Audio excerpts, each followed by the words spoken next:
in our courts, even in the dark days of single-party rule and state capture of the judiciary. Chief Justice Martha Koome described our case, presented by the country's finest legal minds, as no more than hot air, a wild goose chase, incredible and hearsay evidence, red herring. These were words of the Chief Justice of the Republic of Kenya. It is my experience that whenever judges resort to insults on litigants and advocates, it is the result of a disturbed conscience. You have been here before. You have come from a judiciary that invested in threats and humiliation of litigants and advocates so that the country would not question them. That is the Supreme Court we witnessed in the presidential election case. We also have come from a judiciary that invested in intimidation. Today, the Supreme Court is threatening those talking against the judgment in the presidential petition. According to Madam Martha Koome, that judgment is not supposed to be discussed by anyone, anywhere. The court registrar has already issued threats on those who have criticized the despicable judgment of the court. In fact, Justice Isaac Lenaola is publicly accused of threatening one of the petitioners, Senator Okia Omtata, with the ruination over his stand on the court judgment. And he told Omtata that he is not a Mormor, which is the king of the Teso. And the Chief Justice has gone out to a funeral in her village and defended the judgment even before she gives out the detailed ruling. Supreme Court is now in politics. And she said that the ruling was inspired by God. I believe it was inspired by the devil.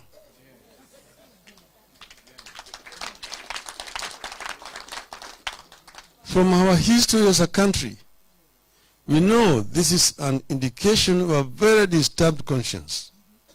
It is the evidence of a court that sold its soul.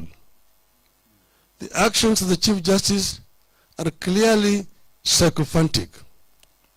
She has demeaned the dignity of the office of Chief Justice. In less than a year, she has destroyed what her predecessors achieved in 10 years. As if this is not bad enough, there's clearly a push by the executive to own the judiciary through illegal actions that amount to bribery.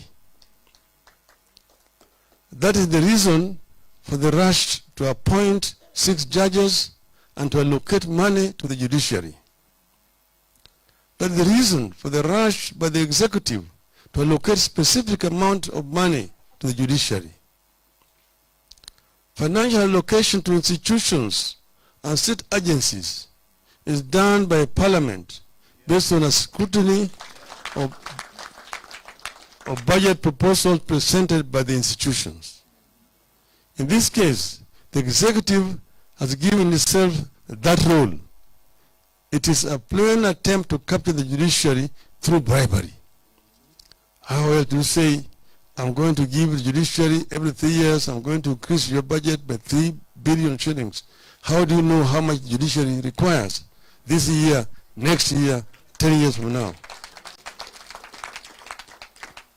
Not that we oppose the judiciary being given funds, but it should be done through legally channeled institutions and at the request of the judiciary.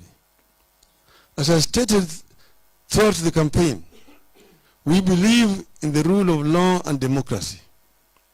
We believe in autonomy and independence of the judiciary and separation of powers between the 3 arms of government: the judiciary, the executive, and the legislature. The presidential election petition should have been a victory for the rule of law and democracy in Kenya and across Africa. Our expectation has been that every Supreme Court petition and each Supreme Court decision strengthen the rule of law and deepen democracy in our country. Today, I have fears about where Commerce ruling leaves our election and democracy now and in the future.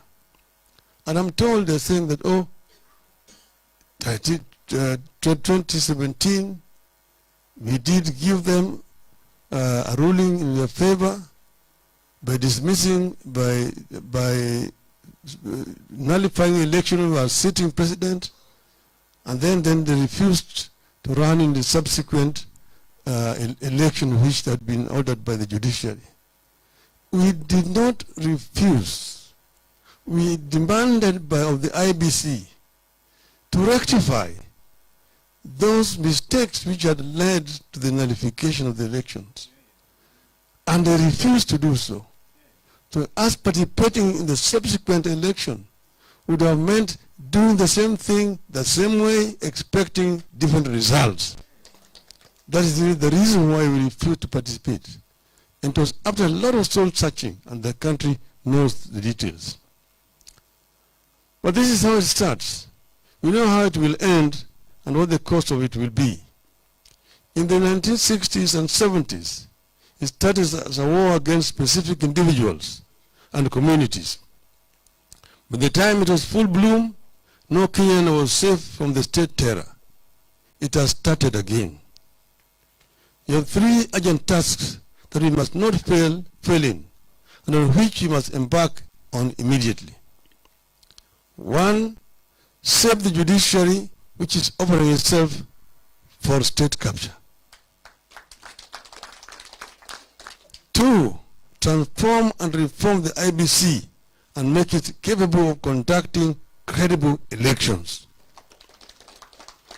Three, to stop the legislature from offering itself for state capture and have it play its oversight role over the government. Parliament must say no to attempts by a rogue executive to intimidate and profile civil servants and security agencies. Parliament must stand up and preserve our multi-party politics, like statement by Deputy President that the DCI has no business going to offices, DCI should wait. The DCI is not going to offices. Agencies that go to offices is EACC, not the DCI. But DCI's role is to carry out investigations of crimes and then hand over these to prosecutorial agencies and then thereafter to the judiciary. That is how the criminal justice system works. I know it from experience. I'm not a lawyer. When the law doesn't rule, thuggery does. In a government awash with thugs, you must not sit back and watch as political control is being extorted over the judiciary, the prosecution, the civil service, and the police and election management body. This is how dictatorship is born, and we have to respond to what is shaping up with a sense of urgency and alarm. So, ladies and gentlemen, what am I saying? I'm saying that we have a responsibility as Azimio la Umoja One Kenya coalition to take charge, because you're the majority party in parliament, and therefore you're not going there as minority, and make use of your majority in parliament to keep this government in that check. And if you do that, you actually are going to be playing the role which our people had elected you to do. What is happening is that you're not government, or you're not out of government, you're not in government. In our current constitutional dispensation, the government has got three arms. There's the executive, there's the judiciary, and there's legislature. So you're part of government. Each one of those three arms has got a role to play. Parliament as an institution, meaning both majority and minority, have a role to oversight the executive. And you're not going to be disadvantaged any more than the others, those who are supposed to be in the ruling party or in the party that controls the executive. You want the same salary, you're getting the same allowances. There's nothing more that the members of parliament from Kenya Kwisha are going to be getting away from what our MPs are going to get.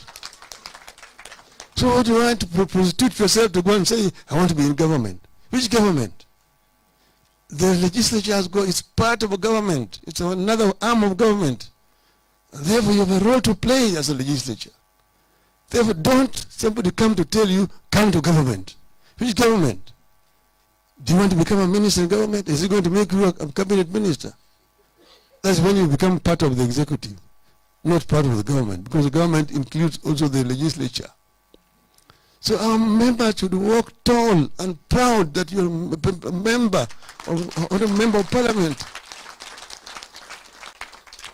And you have a role to play. Because our people otherwise are going to be pleased. And the eating is going to start almost immediately. It's going to start almost immediately. So you've got a role to play. And if you play that role, our people are going to respect you people. This is what we want to say. So now when you're here, we want you to leave this place as a united force. We come in as a coalition of parties which are coming together, but we want you people to bond. Because in parliament, you are going to be members of Azimio One Kenya coalition. And then, don't be greedy over positions, because that is where it starts. People will now begin to suspect each other. Oh, I wanted this and that. It can only go to one person at a time. If you don't have it today, you'll have it tomorrow. But be part of the team. I know that members want to be members of this committee, chairman of this committee, majority leader or minority leader, or want to be a whip and want to be this and that. If you don't get it, that is not the end of the world. And let us treat each other with a lot of respect. Don't begin, oh, we are the bigger member of this coalition and so on. Why? Being bigger member of the coalition means that you must make concessions to the others. They always say, if you go and ask the German members of parliament, that in a coalition there in Germany, the smaller parties get more than their fair share, so that the coalition can stick together. That is, it's all over the world. So don't abuse your majority and say we must get this because we are the majority party. Because if that happens, then you remain on your own. So let us agree that we want to bond together and become one in parliament. If you do that, then this coalition will survive and it will be able to perform its role, and it will also be able to protect those who are not with you in parliament. So you have put soldiers in parliament. You've given me weapons to go and fight on our behalf. If you begin to fight among yourselves, the enemy will overrun you. So you need to foster unity among yourselves and leave this place united until you go out there. If you don't get this, be happy that somebody else has gotten it. And if you do not do it properly, we'll come and again we'll change. We'll change again. This is what I want you people to agree to do. And if we do that, we will be proud of you people. So I therefore want to thank you for attending this meeting today and urge you once again to remain steadfast. Be frank and talk to each other freely as you bond and become one unit of Azimio la Umoja. Thank you. Thank you very much, ladies and gentlemen. Azimio. Azimio. Azimio. Azimio. Asanteni sana.